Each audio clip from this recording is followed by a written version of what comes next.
Condition perdue sans Jésus. Votre condition d'être égaré, séparé et ennemi de Dieu. C'est notre condition sans son amour et sans sa grâce, c'est la vie sans Christ. Au milieu des années 1700, il y avait un Anglais nommé John Newton. C'était un marin, un ivrogne, grossier et hautain. 383. Ils l'ont mis au fer et l'ont fouetté plusieurs fois. Pour ne rien arranger, il était marchand d'esclaves et a échappé à la mort à plusieurs reprises. Étant un homme blanc, il a été vendu comme esclave en Afrique. Finalement, après avoir failli périr dans une violente tempête en mer, il se tourna vers Dieu et devint finalement pasteur évangélique anglican. Newton s'est battu pour abolir la traite négrière. Vous ne le connaissez probablement pas pour tout cela. Vous le connaissez probablement pour avoir écrit l'hymne Amazing Grace.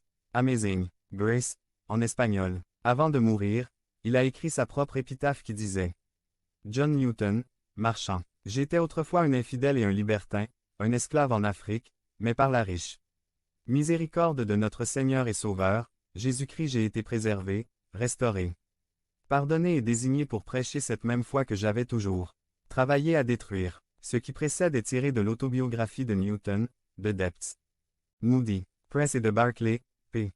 46. John Newton n'a jamais oublié qu'il était un grand pécheur qui avait trouvé la grâce sublime et merveilleuse de Dieu, la grâce incroyable.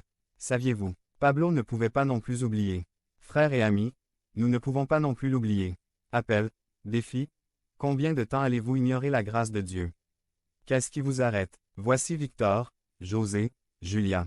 Aujourd'hui, nous avons des hommes et des femmes dans ce lieu, prêts à prier pour vous, désireux de vous aider à en apprendre davantage sur la vie avec Christ, sur la grâce et l'amour éternel de notre Dieu. Nous avons tout besoin de la grâce de Dieu. Titre 2.1 Parce que la grâce de Dieu est apparue à tous. Les hommes pour le salut. L'épitaphe qui disait John Newton, marchand. J'étais autrefois un infidèle et un libertin, un esclave en Afrique, mais par la riche miséricorde de notre Seigneur et Sauveur, Jésus-Christ j'ai été préservé, restauré, pardonné et désigné pour prêcher cette même foi que j'avais toujours travaillé à détruire. Ce qui précède est tiré de l'autobiographie de Newton, de Depth, Moody, Press et de Barclay, p. 46. John Newton n'a jamais oublié qu'il était un grand pécheur qui avait trouvé la grâce sublime et merveilleuse de Dieu, la grâce incroyable. Saviez-vous? Pablo ne pouvait pas non plus oublier. Frères et amis, nous ne pouvons pas non plus l'oublier. Appel, défi, combien de temps allez-vous ignorer la grâce de Dieu?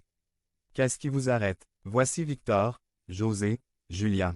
Aujourd'hui, nous avons des hommes et des femmes dans ce lieu, prêts à prier pour vous, désireux de vous aider à en apprendre davantage sur la vie avec Christ, sur la grâce et l'amour éternel de notre Dieu.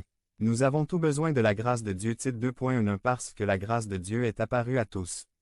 Les hommes pour le salut. L'invitation au salut s'adresse à chacun, peu importe votre vie passée ou votre vie présente. Ce qui compte, c'est la nouvelle vie en Christ.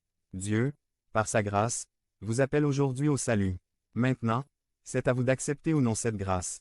384. Prions. Mon Dieu, nous savons que nous ne serons jamais assez bons pour mériter ton salut. Nous comprenons que le seul chemin est votre Fils Jésus. Aujourd'hui, nous venons humblement devant vous pour chercher cette nouvelle vie en Christ, cette seconde chance, pour chercher cette communion avec vous. Nous vous remercions de nous avoir accordé votre grâce si nécessaire. Aide-nous à ne pas nous évanouir et à te suivre aujourd'hui et chaque jour pour le reste de notre vie. Au nom saint et béni de Jésus, nous te glorifions. Amen. Devenez membre de la chaîne et soyez un instrument de la parole de Dieu.